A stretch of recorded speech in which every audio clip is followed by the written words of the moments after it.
Okay, so just doing a follow-up to the how to make bone broth. I'm going to show a bit of homemade bone broth that I've already got made, and I thought this would be helpful because you can actually see, if you've never made it, kind of what it's supposed to look like. Now this one, as you can tell, we've started drinking. Typically, if I'm pouring it into a large mason jar, I pour it up to the top, and when it's hot, it'll look pretty uniform liquid-wise, and then you're going to go ahead and stick it in the fridge. When you pour it or bring it out of the fridge several hours later and it's cooled down, you're going to reheat it to drink it or just use it in soup or something. If you take the cap off, you're going to notice there's actually a layer of fat at the top of the broth. Kind of looks like that, and it'll kind of float around. Sometimes you have to put a spoon or a knife in to kind of just break it up from the top.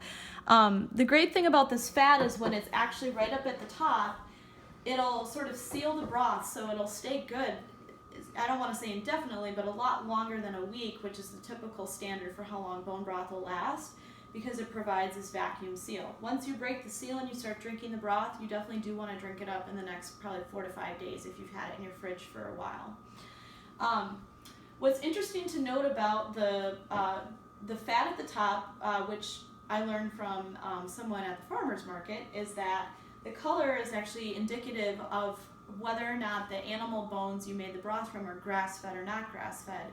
If it's a grass-fed animal, typically the fat will have more of this yellow hue to it. So you can kind of see this one's kind of a creamy yellow color.